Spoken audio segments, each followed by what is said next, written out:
Evidently, we have a pretty good following down at the Maricopa County Sheriff's Office because Deputy Officer Clint Bradshaw called me on the phone and wanted to come out and talk to me.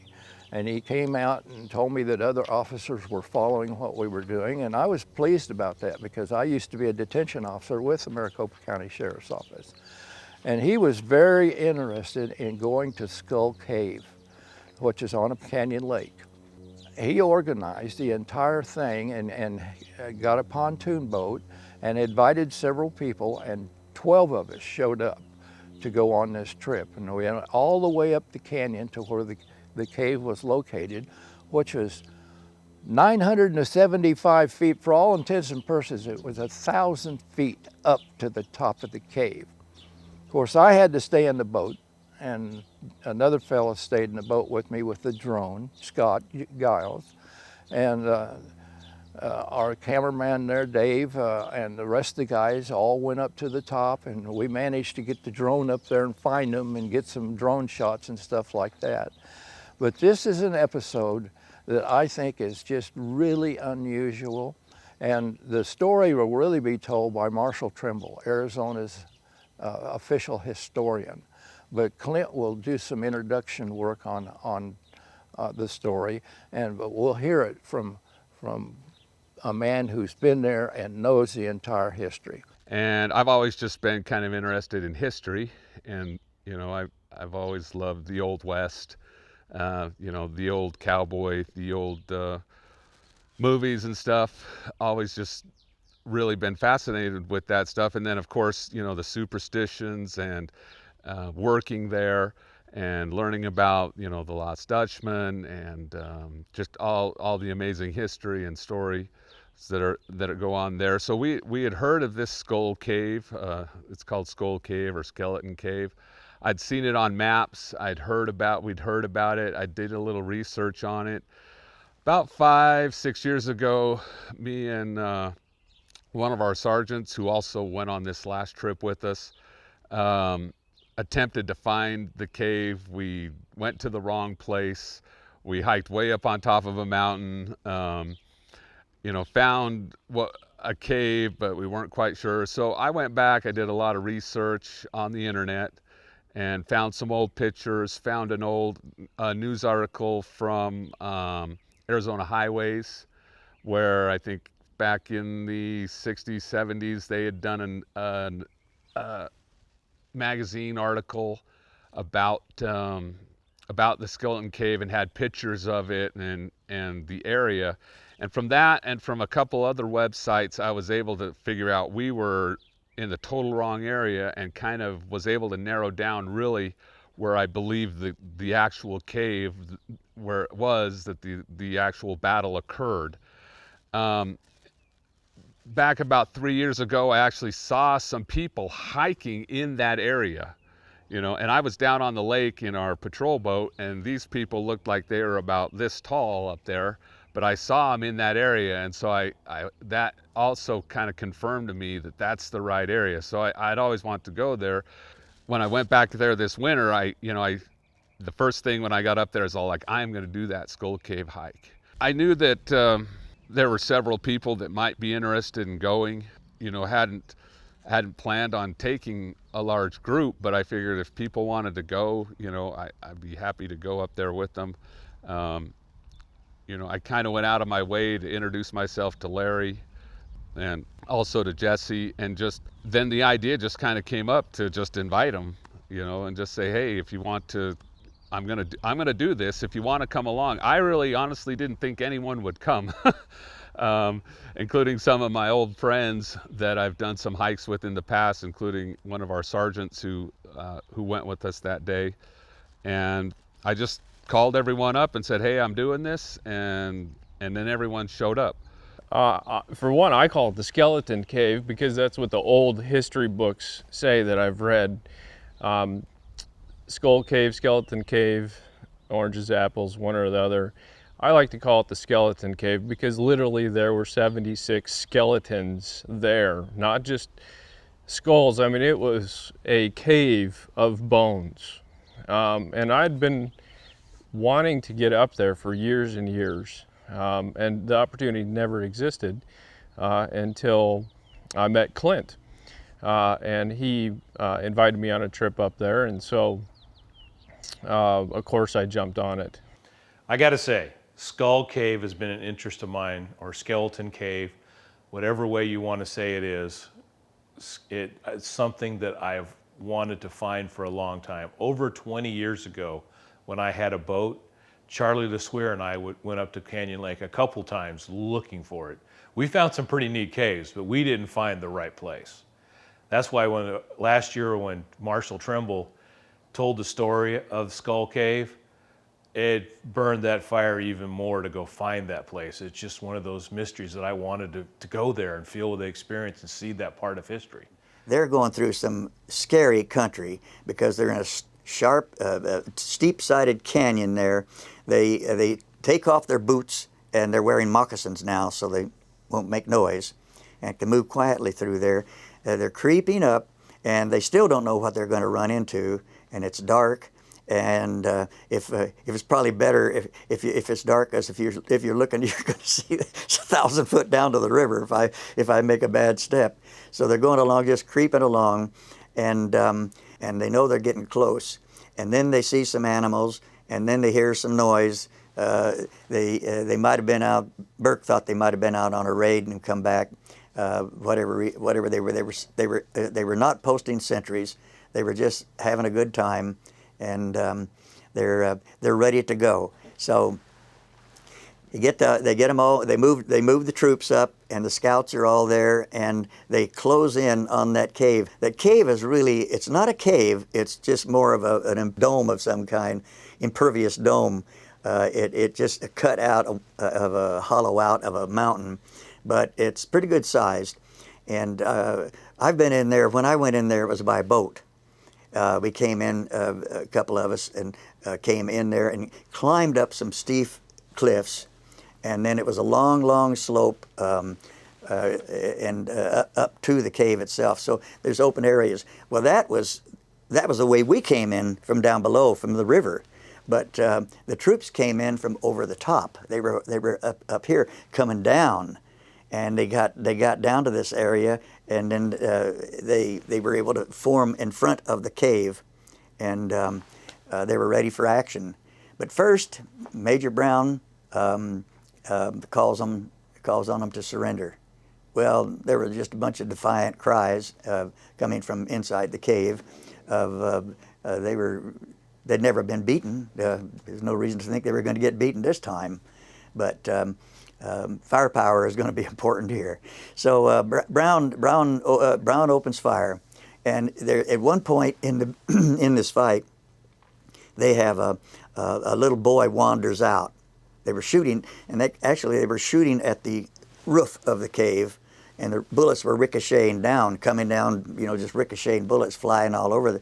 So they were taking casualties in there, and the little boy comes out. He has a little minor wound, and he just, poor thing, is about crying, he's scared. And the scout, he runs up and he grabs the kid and takes him back to safety. And for that, he would later be awarded the Medal of Honor. His name is down at the state capitol with the heroes at the hero is engraved on that monument. So anyway, here comes Captain Burns. He'd been out on patrol, gone up another way, and he was up above. And he comes up with his troops now, and they're looking right down on the battles down below them. They're up here on the high cliff looking down, and he comes up with an ingenious plan. I call it the hanging chads, I guess. They take their suspenders off, and they make little harnesses. They come up with 2 harnesses, and they lower these guys over the edge of the cliff in a harness. You get great visuals on this. and so they've got pistols. And so they just start shooting. They start shooting, and then they get carried away. When the pistols are empty, they threw them. He said, he hauled them back up, but that gave him an idea. Let's roll boulders down on them now. And they started a young avalanche, avalanche, and it just raises havoc. It has just gone crazy inside that cave, and people are hollering and screaming, but still defiant. The old history books talk about a death chant that the Yavapais were doing. They would try to escape, and when that wouldn't work, they would get pushed back into the cave by the U.S. Army firing their weapons upon them, and then they would go back to a death chant. And when you're there and you yell out yourself, you can hear your own echo in those canyons. So you can really imagine this death chant that was going on by those Yavapais, and it is a kind of a haunting feeling there. Brown had said, let your women out and they'll be safe, and no way. They were defiant too. So these people were not gonna, they were not gonna give in. They were brave. They were fighters, and so but after the avalanche, there's just nothing but chaos inside, and there are, I think they counted the dead when soldiers went in.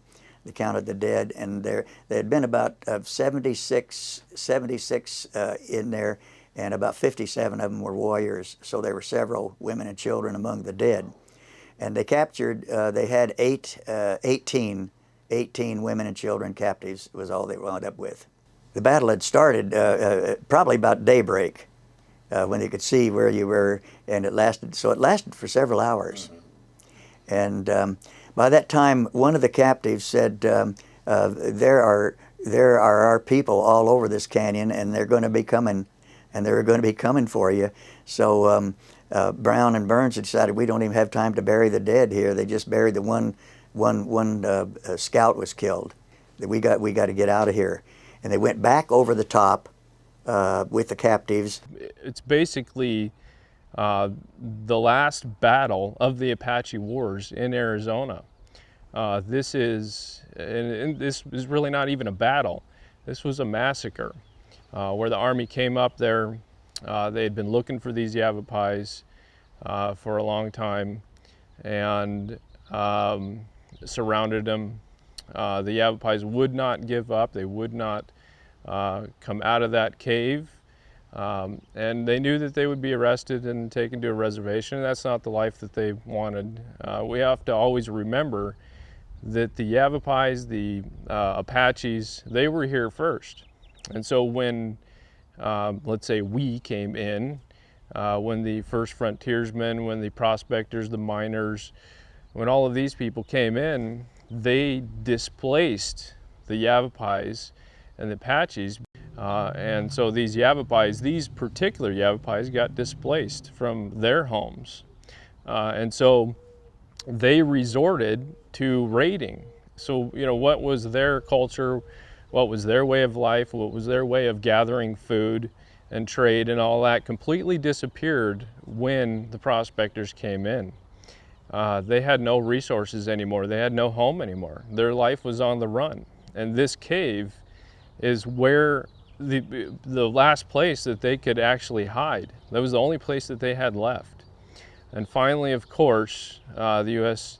Army found them and descended upon them, and they were not going to give up. And so this, of course, turned into the Army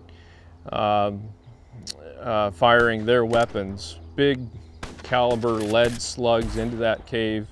Those bullets were ricocheting down off the ceiling and everywhere and hitting the people that were in this cave. And it turned out that it was just a massacre. The Yavapais did try to escape. That did not work. Casualties, 76 casualties are dead. That was the most costly to the Indians battle in the entire history of the Indian War, of the Arizona. Because never, not even the Battle of Apache Pass, did the Apaches have any kind of, I say Apache, they were Yavapai Apache, and have that many casualties as they did there at Salt River Canyon that day. I chose a day. I, tried to, obviously we were going to do it in the wintertime when the weather was good, and I just and we were gonna rent a boat and go out there by boat. And I had scouted it out a day or two before on where we could park the boat, where would be the best place to go. I'd looked at the terrain, I'd looked at it on Google Earth, kind of had, you know, because I didn't know exactly how to get the best way to get to the cave. You could get to it from the left or from the right. I just assumed that the best way was from the right, just from looking up there at the cliffs and scouting it out.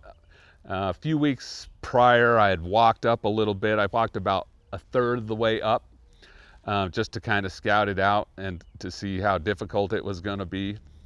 And so I kind of had an idea of the path I wanted to take. So we showed up that day. We got on the boat. Two of my friends, two of my sons, Shane and Weston, came with us. There was Larry, yourself, and Dave, and your son, and Jesse. And we just went out there and we parked the boat and started making our way up. And you know, it was difficult. It's a difficult climb. It's steep. There's no trail. You know, we didn't know the exact path. We were constantly kind of on the way up saying, do you think this is the best way, or trying to read the terrain? You know, and then just having an amazing amount of respect for the Native Americans that lived in that country. To think that they went up and down that constantly and that they lived there was just amazing, because it is difficult to walk, and it is steep, and it's rugged, and there's cactus, and there's slick shale rock, and so it was difficult. So we just made our way back up there. It took us about an hour and a half to get to the cave.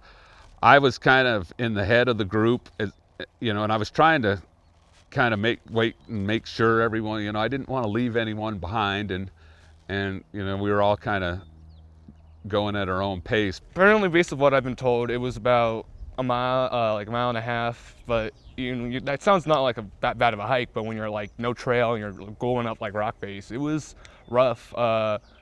My brother totally like tore up his like the bottom side of his pants. I was wearing like jeans or something like that, so I was fine. But we definitely, there was a few times where, you know, you slipped. There was a lot of slipping and stuff like that, a lot of loose rocks. There was one point where I fell on my side, which kind of hurt, but I was all right. But yeah, it was hard, but I mean, it was hard, but it was worth it, I would say.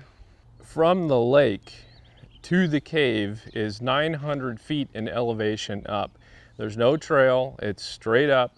There's cactus. Everybody on that trip fell multiple times. We got cactus in it, and this is not a beginner hike to get up there. And that's kind of good in a way, because it keeps it away from the masses of people visiting there. I think that that's an important thing about it. It's the Yavapais were there to stay hidden. That was their fortress, away from the United States Army. And it's still today, it's kind of that way, where it's still hidden. It's very hard to get to. You cannot see this cave from the lake. You can't see it from anywhere. You just got to know that it's there. And it's an hour and a half hike up there, 900 feet in elevation, straight up. And you don't see it until you get there. The number one thing I remember about the hike was how hard it was. I was impressed that anyone in any time would take the trouble to go over that rugged terrain, the steepness of the terrain, the brush that covered the ground, almost every inch of it made it seem an unreasonable trip to make. It was worth the trip though. The hike was difficult, but being there in the cave was a pretty neat feeling, just knowing the history behind that particular location. If I had been holed up in that cave, I would have felt pretty safe after the trouble it took to get there, but not so. And I knew that it was difficult. I knew there's no trail, that it's just pretty much bushwhacking, you know, up the side of a mountain. And but you know, just based on the history and the story of it, and then of course I watched, I'd become a fan of this YouTube channel, and I've watched all your videos, and I had watched the one about the Skull Cave, and that just increased my curiosity and my desire to want to do it even more. But when I got close to the cave, I couldn't help it. I just couldn't help but kind of jump ahead, and as I came around that bend and kind of came to that cave, man, the hair just stood up on the back of my neck, and you knew you were someplace that something significantly had happened, and you kind of felt definitely a surreal kind of sacred thing, or feeling about being there. And so we all got up to the cave, and we all kind of looked around a little bit. We saw some bone fragments. There is some graffiti up there from people from a long time ago and not so long ago that have, you know, kind of put their name on the cave. We saw some spots actually in some of the smooth rock where you kind of felt or looked or appeared to be like that could have been a bullet strike, where one of the Army's bullets would have hit as they were hailing the cave with bullets and ricocheting the bullets down on the Native Americans. So yeah, and it was a fun experience. I was amazed because Clint was, you know, walking around and he saw something sticking out of the sand, and he picked it up, and lo and behold, there was a vertebrae. So we quickly covered it back up and put it back into place. Didn't want to disturb it, but that is the place. We knew we were there. And on top of that, Jesse and Clint recreated the original photos from way back in the early 1900s that you see in the articles in the magazines about it. On the hike, I took some old historic photos that were taken in the early 1900s of this cave. And these photos, the skeletons are still there in early 1900s. And the men that were there at that time that took those photos, they staged these photos. And from that, you can see exactly the way the cave is. You can see all the ledges and the different shapes of the rocks and how the lighting is. And so by taking those old photos and looking at it today and photographing it today, you can 100% without a doubt know that you're in the same exact spot and standing exactly where those guys were that took those photos in the early 1900s. And that really let us know that we were in the actual skeleton cave. We were in the place where the actual battle had taken place. And it was a neat feeling to know that, you know, we had found the right place, but also it was very kind of surreal to realize that so many people had died in that location. We had also found a news article that said around the 1930s, I think it was 1933, that the Maricopa sheriff had assisted several some Native Americans from the Yavapai tribe to collect the bones that were still in the cave, and then they interned them on the Fort McDowell reservation. And so, you know, that kind of incorporated some history with Maricopa County Sheriff's Office. You know, for me, it was an amazing experience because, number one, it's difficult. And you know, not a whole lot of people have been up there, enough, but you know, but it's kind of like, to see it, you have to make a sacrifice to literally climb up a super steep mountain.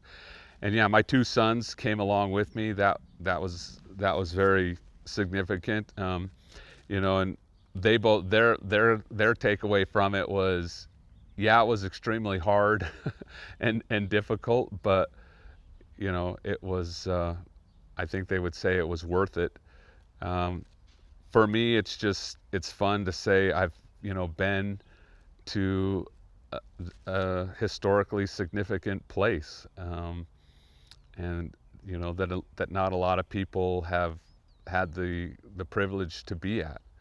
And in a way, I hope that this honors the memory of the people that died there. It definitely felt like I was in a very important place. I didn't want to very much don't do anything disrespectful. It's very sensitive place, and you got to treat it with respect. There were about 8 of us together in the hike up, and most of us didn't know each other. It was 8 complete strangers that either had one mutual friend or a mutual friend of a friend that we went up together with. And that kind of made the hike even more memorable, to come together with these complete strangers and do something that we all recognized pretty quickly, like, wow, this is really difficult. Making sure we didn't lose track of anyone and just coming together because we all wanted to make it. We all wanted to see the cave for ourselves, and that was pretty cool.